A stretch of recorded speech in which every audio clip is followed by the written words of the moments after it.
curiosità è una strana malattia, è proprio la più tremenda che ci sia. Viene, viene e mi porta via, anche se chiamo la polizia. E non mi resta che lasciarmi andare, ci sono tante cose da capire e da imparare. Eccoci qua, buongiorno a tutti. Oggi abbiamo un autore che si chiama Davide Clemente e ci parlerà del suo libro che è Le tre metamorfosi. Ciao Giuseppe, buongiorno a tutti. Ciao, ciao. Ce lo fai vedere? Eccolo qua. È lui. Davide, di cosa parla il libro? Il libro parla di tante cose. Per cercare di essere stringato, è un thriller. Non amo moltissimo le definizioni sui generi letterari, ma comunque è un thriller. È la storia della caccia appunto a un serial killer che dura da diversi anni, da una decina d'anni, e la squadra che sta cercando quest'uomo non ha più mezzi né opzioni sulle quali lavorare, perché quest'uomo ha abbandonato in giro un unico cadavere, quello di una ragazzina di 12 anni che si chiama Alice Collini. Dopodiché, spaventato da tutto quello che ha combinato, smette di abbandonare in giro le sue vittime, quindi loro non hanno le sue impronte digitali, il suo DNA, hanno tutto, ma non è segnalato alle forze dell'ordine, quindi non sanno assolutamente più dove cercarlo. Lui ogni volta che sequestra una vittima invia delle Polaroid della vittima successiva dalla città dove ha sequestrato questa persona, e quindi anche utilizzando dei sistemi informatici non riescono ad avere una griglia ragionevole su dove possa trovarsi. E insomma, durante una telefonata vengono a sapere che stanno per essere estromessi dal caso, e i colleghi della donna che guida la squadra vanno un attimino nel panico e le chiedono di invitare suo fratello, che ha partecipato ad altre indagini precedentemente.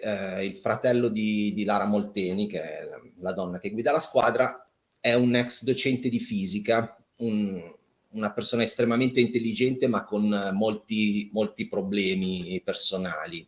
Ha subito abusi durante l'infanzia, problemi di tossicodipendenza e, come ho detto già altre volte, insomma, è sul fondo della sua china esistenziale. Però accetta di collaborare, e dando un occhio alle foto di questo primo caso si rende conto, dalla disposizione del cadavere e da alcuni oggetti che vengono ritrovati sulla scena del crimine, che tutta la scena è un'allegoria delle tre metamorfosi di Nietzsche. A partire da questo punto l'indagine prende di nuovo corpo, lui li, tra virgolette, costringe a ripartire da capo, quindi a ritirare fuori tutto quello che avevano messo nei cassetti e ricostruire completamente tutto il caso. All'interno della vicenda il focus si sposta, la voce narrante non è su un singolo personaggio, ma di volta in volta entra in modo più microscopico nella vita di ognuno di questi personaggi. Ci sono giornalisti, ci sono politici, ci sono altre persone che vengono analizzate da vicino, e paradossalmente anche l'assassino, che invia delle lettere che sono una specie di manifesto, viene messa sotto la lente l'intera civiltà occidentale, sostanzialmente pregi e difetti, soprattutto difetti.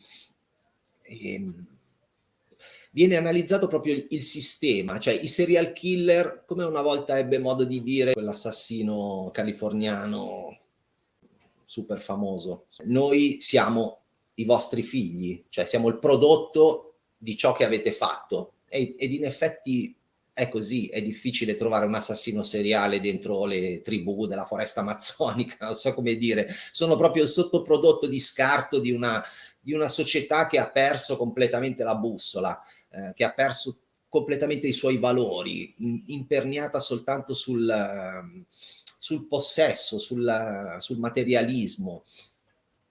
Sono il prodotto finale di una catena di montaggio voluta dall'alto. Sì, teleguidata da qualcuno, perché tutto quello che accade non può essere un caso nella realtà e nel libro. Senti, Ovviamente, Davide, mandiamo un attimo la copertina del libro e poi ripartiamo con altre domande.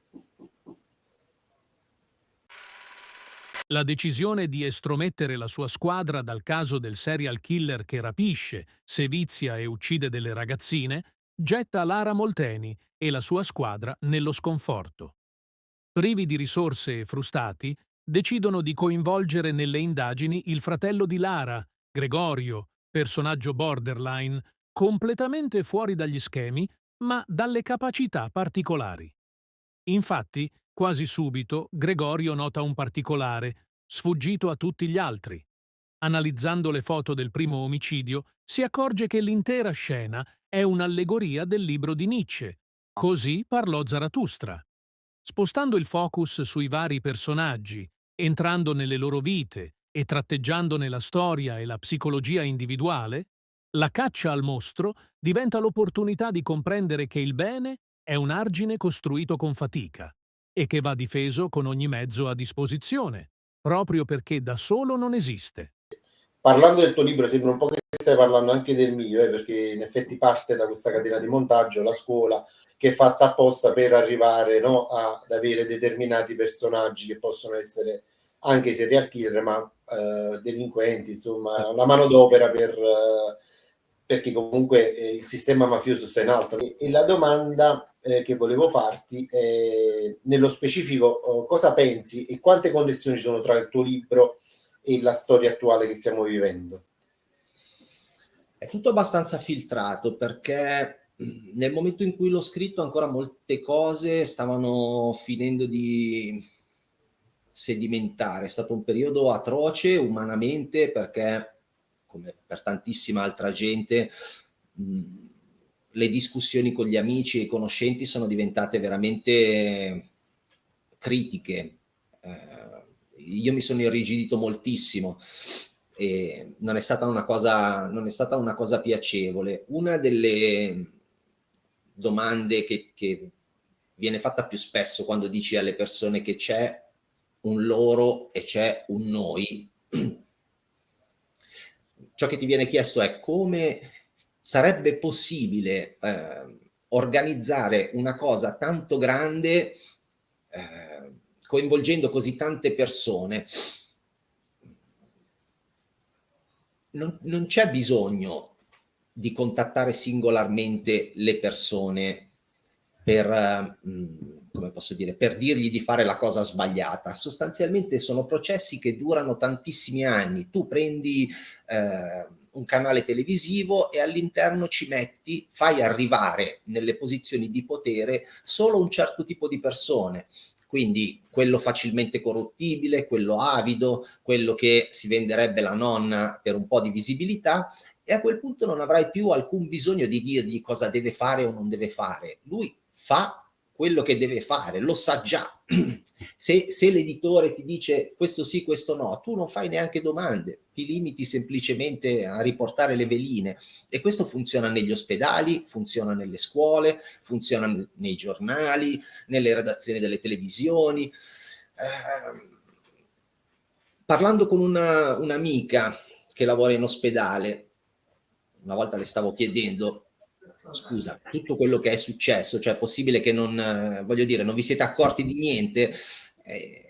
La sua risposta è stata abbastanza devastante. Mi ha detto: tu non sai che aria tirava lì dentro.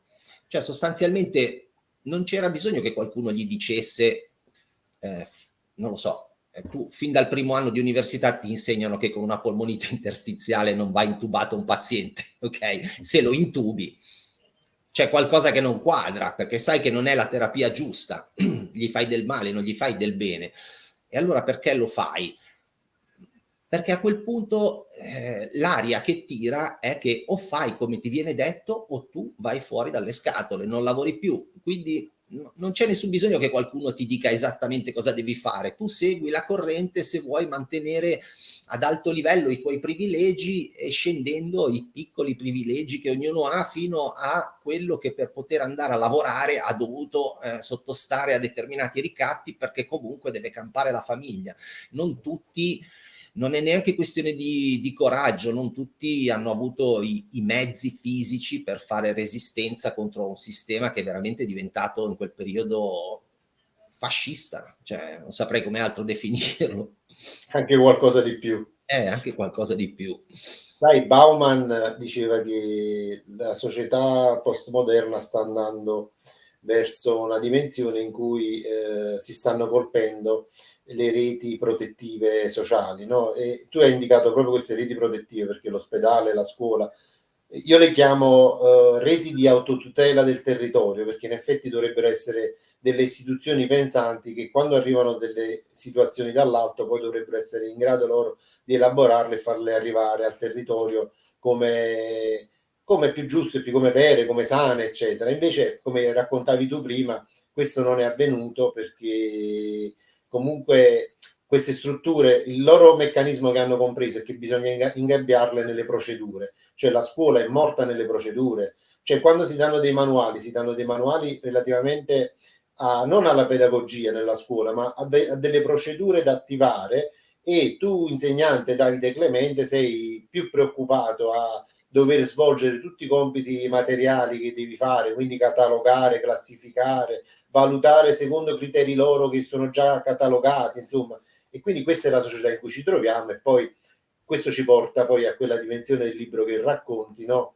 Che è molto interessante. Le persone spesso, a prescindere da come una persona scrive, me ne scelgono gli autori, quindi noi abbiamo nomi di grandi autori, però poi se andiamo a leggere i loro libri non è che siano poi, capito, anche grammaticalmente eccelsi, eccetera. E quindi questo canale spinge anche a questo, a creare poi degli spazi per far sì che poi gli autori vengano, si facciano conoscere, e quello che ci stai portando è molto interessante, molto bello, e volevo insomma sottolinearlo. Ti ringrazio, io mi aggancio a quello che stavi dicendo. Sta avvenendo un ulteriore passaggio a proposito delle reti e di Bauman che citavi prima. Stiamo andando verso una privatizzazione di tutte quelle reti di cui parlavi, quindi la sanità piuttosto che la scuola. Stanno facendo a pezzi tutto in modo da, è così come hanno fatto con le ferrovie, l'autostrada e tutto il resto. Dici, ah no, il pubblico non è gestibile, ci vuole un privato. No, ci vuole una persona, cioè se tu prendi uno che ha fatto disastri e anziché toglierlo da lì e mandarlo a quel paese lo promuovi, quello dopo farà ancora peggio. Non c'è bisogno di privatizzare, devi semplicemente mettere delle persone sane di mente a fare quel lavoro. Siccome non sono stupidi, evidentemente questa cosa è fatta con cognizione di causa, cioè lo scopo è quello, fracassare tutto e poi privatizzare, così quelle reti sono accessibili soltanto a chi se le potrà permettere sostanzialmente, e gli altri pace. Parlavo l'altro giorno con mio figlio, stava studiando le conquiste dell'America Latina, insomma, e discutevamo proprio di questa cosa, cioè come hanno fatto gli spagnoli. Quattro gatti, cioè Cortés erano veramente 4 gatti e hanno distrutto Tenochtitlan, la città del Messico di allora, insomma, tutta quella civiltà. Un po' su un equivoco, va bene, loro pensavano che fossero questi dei del passato che erano tornati, ma al di là di questo c'era stato proprio tutto un gioco subdolo.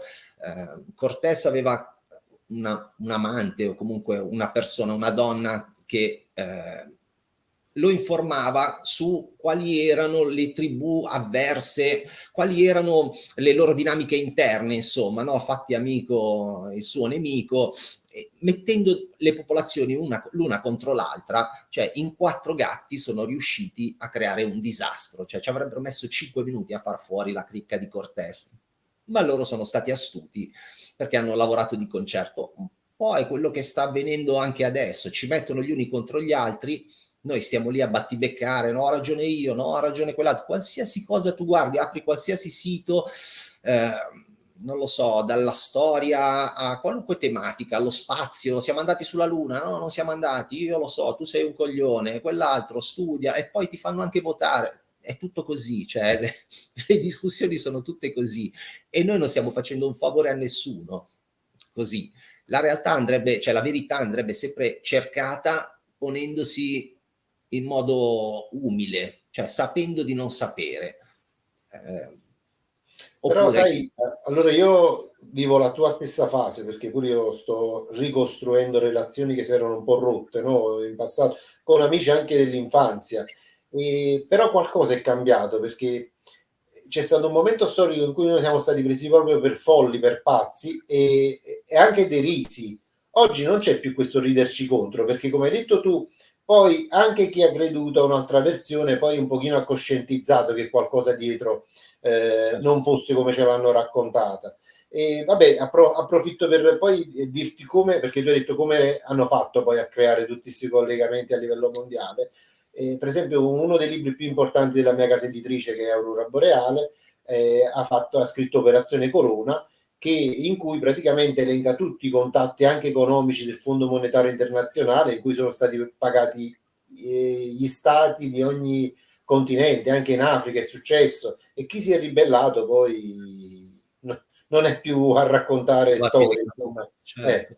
Quindi c'è stato, lo consiglio questo libro, insomma, Operazione Corona, racconta tutti questi intrecci che ci sono stati. Addirittura Lukashenko racconta che lui aveva rifiutato dei soldi per portare avanti, insomma, le chiusure, e quindi poi hanno presentato un conto più alto, insomma, con cui comprarlo, eccetera. Quindi alla fine con i soldi loro possono veramente comprare tutto e mettere, come dicevi tu, quelle persone insomma loro certo, nei posti di potere. Vabbè, io sottolineo una piccola cosa, che forse non è che stanno privatizzando, perché vivendo in un mondo di corporation, anche il nostro Stato è una corporation, quindi anche questa cosa di privatizzare è un po' un giochino, perché in effetti ormai chi è iscritto a sé che è una corporation è tutto privato, eccetera. Però visto che ho parlato della mia casa editrice e so che tu pensi tanto bene della tua, mi farebbe piacere lasciare un po' di spazio alla tua casa editrice, perché poi ti ho ascoltato in altre interviste e so come la pensi.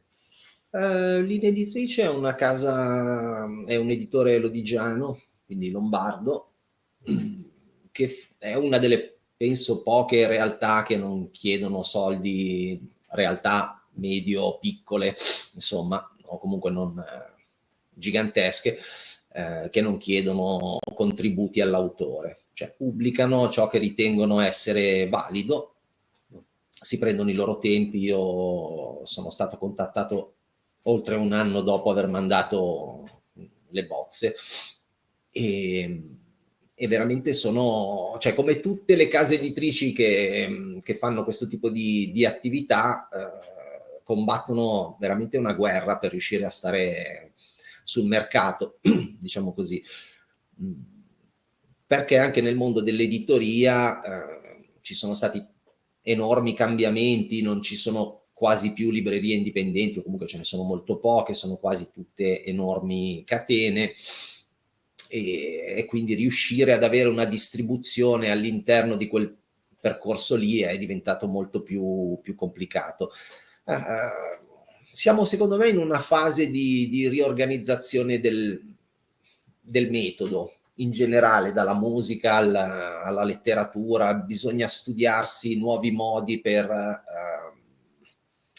è il problema che avete anche voi divulgatori, diciamo così, quello di non ricevere sovvenzioni da qualche parte, voler rimanere liberi, però aver bisogno anche dei mezzi di sostentamento per crescere, perché se una persona sola fa le interviste, le deve montare, deve cercare, deve parlare con altri che dovrà intervistare, cercare collaborazioni e tutto, dopo un po' diventa, immagino, veramente complicato. Se sei in 2 è un po' più facile, se sei in 3 un pochino di più, in 4 non ci arrivi probabilmente, perché dovresti poter pagare dei collaboratori. Quindi, ma poi c'è il socio occulto. bisogna studiare qualche forma di sovvenzione, o comunque la gente dovrebbe un attimino imparare a donare qualcosa per, non so, io seguo diversi canali di informazione e ogni tanto faccio qualche donazione perché mi rendo conto che questa gente sta lavorando, cioè se io riesco ad avere quelle informazioni è perché loro passano del tempo a fornirmele, fanno ricerca, si organizzano, si sbattono e come tutti gli altri devono andare a fare la spesa, quindi se non hanno finanziamenti statali, il cartaceo ormai soprattutto come si dice, nel giornalismo si vende molto poco, questo è. Comunque la casa editrice è seria, ha i suoi problemi come tutte le realtà di questo tipo, ma porta avanti come posso dire, un'idea apprezzabile. Ma siamo in una fase di il nuovo va creato, non basta desiderarlo perché si avveri, bisogna costruirlo, dobbiamo trovare dei sistemi per poter non stare dentro il tritacarne, se vogliamo starne fuori, però trovare un modo anche per essere efficaci, altrimenti moriamo di inedia, non so come dire, se non riusciamo a costruire un percorso di vendita nel caso dei libri o nel caso della musica o dell'arte in generale, così come per il giornalismo. Insomma, è necessario trovare, siamo ancora all'interno di un mondo capitalistico, quindi se non hai i soldi non paghi l'affitto e non vai a fare la spesa, quindi i soldi per il momento sono importanti, quindi anche per fare arte c'è necessità di avere delle entrate. Stanno avvenendo anche delle cose a livello istituzionali grandi, tipo per esempio Musk che ha comprato X e quindi ha dato la possibilità alle persone di pubblicare dimensioni vicine a loro che hanno sentito o ascoltato senza che vengano censurate, perché noi abbiamo vissuto anche lunghi periodi di censura. Ma per esempio la bella notizia che non è ancora ufficiale, ufficiosa, che sta comprando YouTube per esempio, no? Quindi potrebbe essere... Musk? Sì. È Sì. un personaggio Quindi... controverso, non riesco mai a No, identificare. non lo è perché lo studio da tempo, so insomma da dove proviene, chi ha dietro, capito? E quindi non lo è. E purtroppo a volte Scegli il meno peggio, certo, lo no, capisco. la controinformazione tende a acquisire follower sulla paura e quindi in effetti mostrano più la paura che ciò che sta funzionando e sta andando bene, perché come nel mainstream la paura fa più vendite, insomma, capito? E quindi oppure Di questo per si parla scavare molto nel libro, di questo aspetto di tutta la faccenda, proprio sulla morbosità o questi sentimenti di pancia creano audience, non so come dire, sono meccanismi perversi, ma è così. ho scoperto di avere tante passioni in comune con il nostro autore di oggi. Però vorrei che ce ne parlasse lui, passioni che mi hanno molto colpito perché comunque sono anche mie. Io mi sono trasferito da Milano circa una decina d'anni fa perché, vabbè, non ho mai amato particolarmente quella città, ma non riuscivo mai a staccarmene del tutto.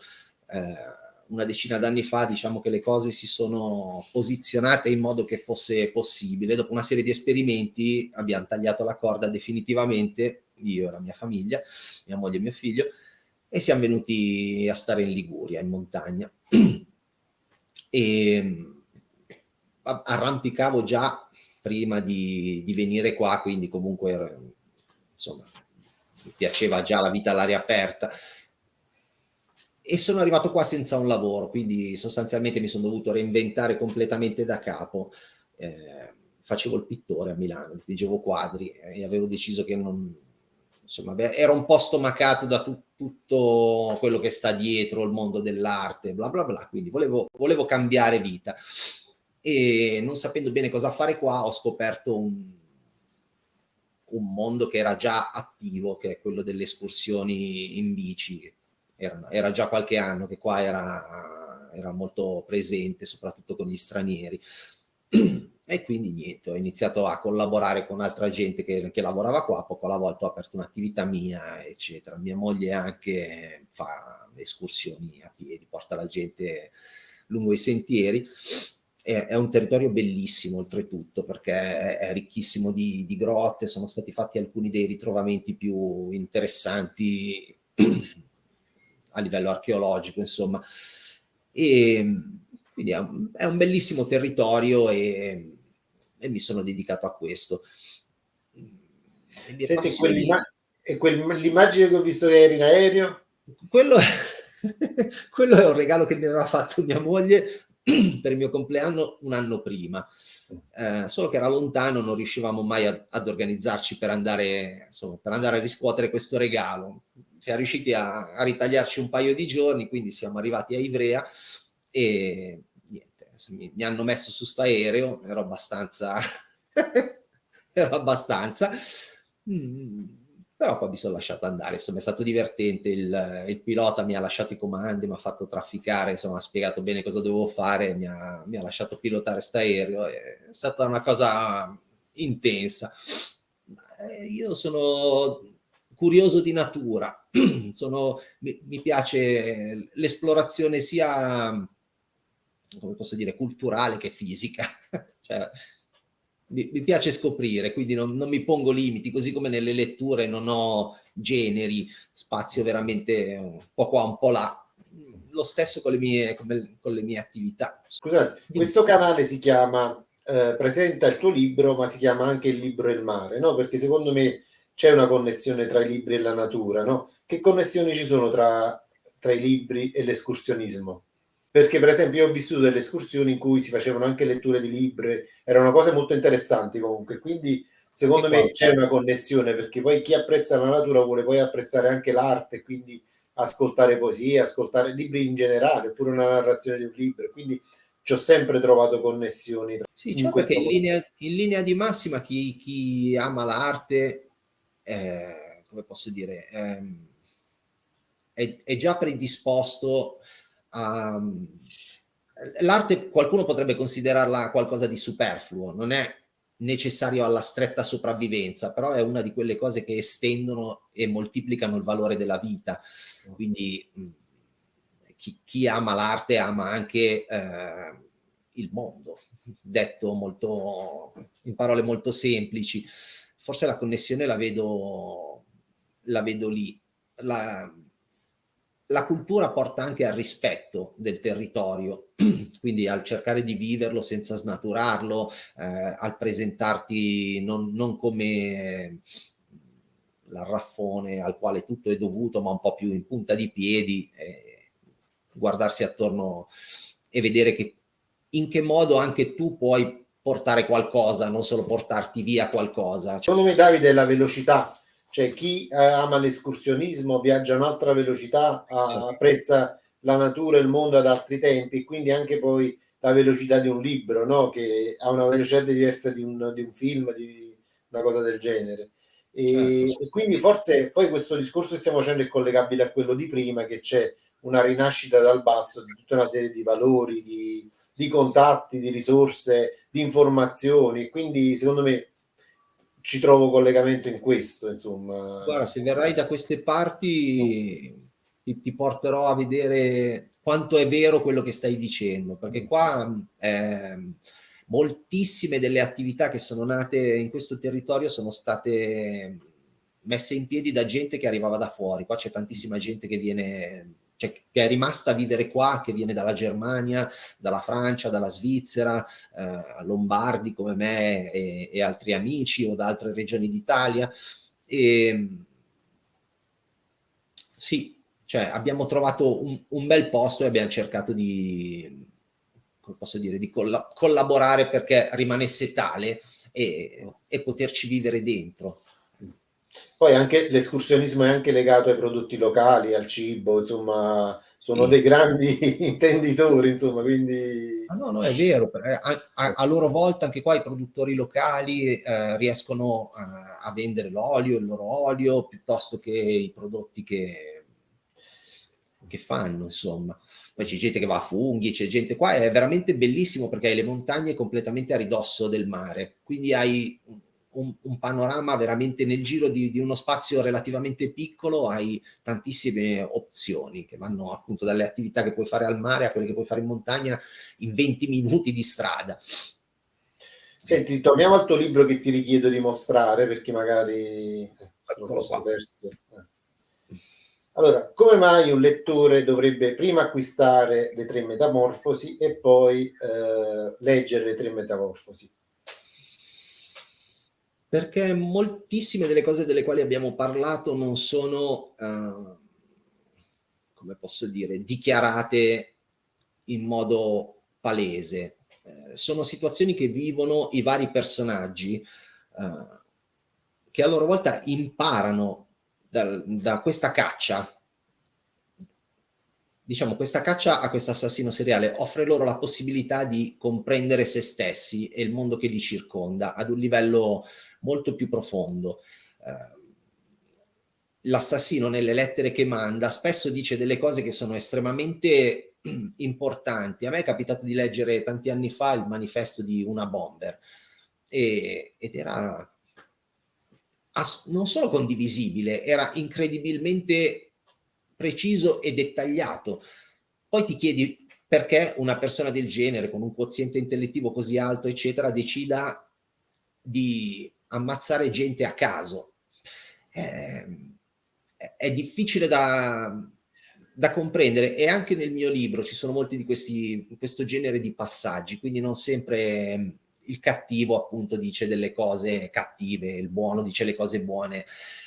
Arrivare alla verità passa spesso attraverso un labirinto nel quale ti perdi per poi ritrovarti, e è un po' quello che accade ai vari personaggi in questo libro. Adesso purtroppo, sai, in questo genere di letteratura non puoi dire tantissimo senza rovinare dei passaggi, quindi mi devo barcamenare un attimino, però credo sia molto interessante.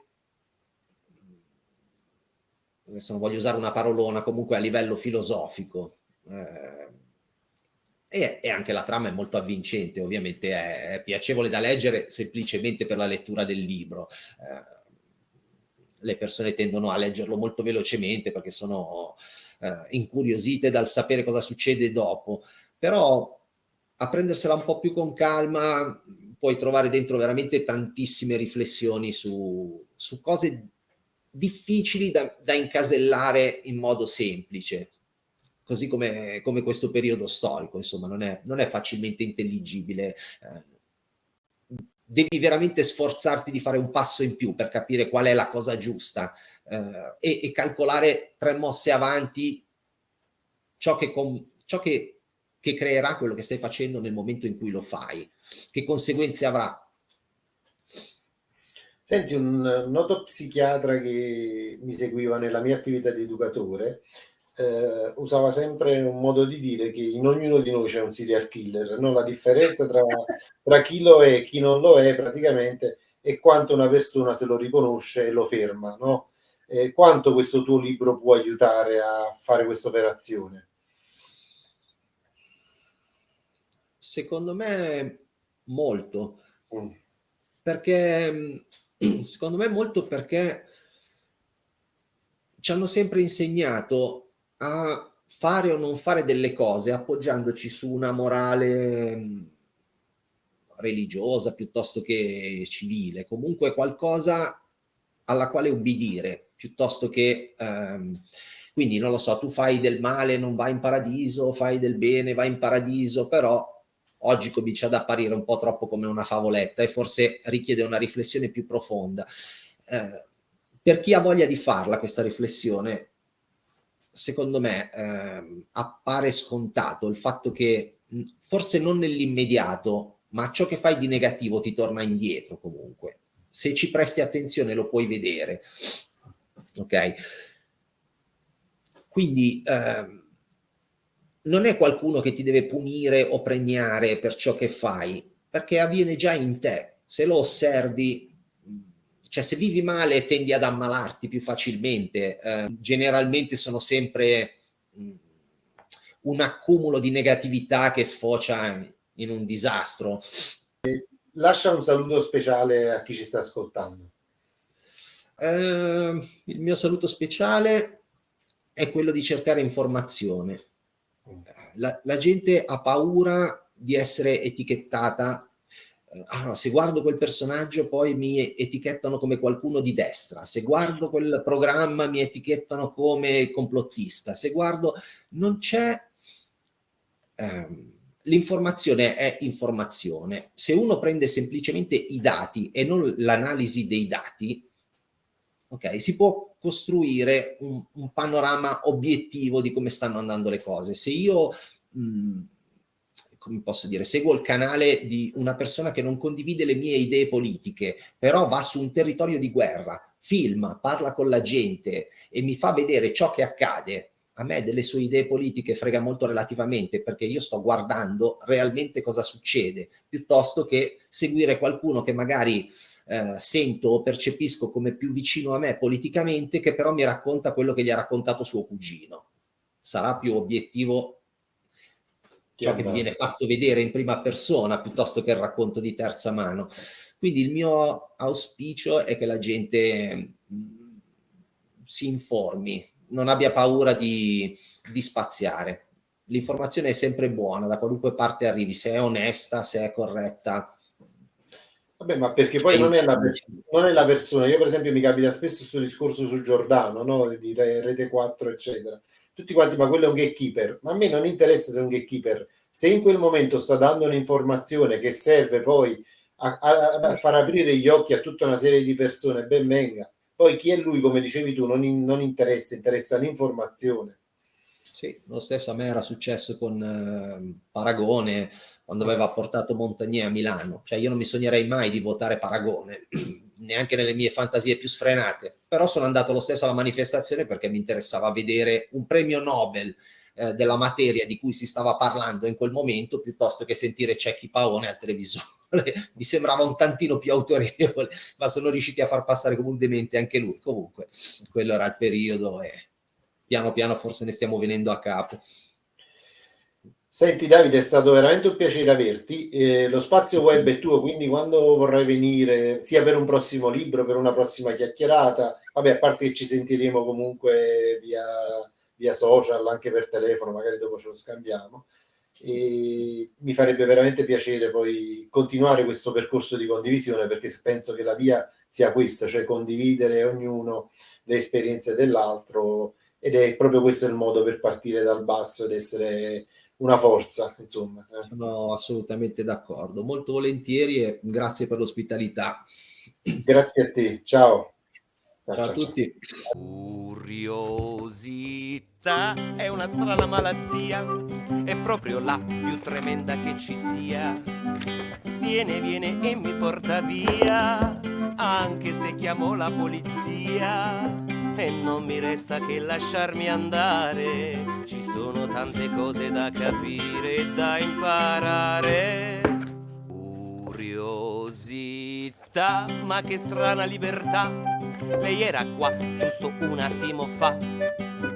Mi stordisce, mi rapisce, mi colpisce, mi stupisce. Non vuole mai essere banale, appartiene al mio istinto primordiale. Bisogna andare fino in fondo, la curiosità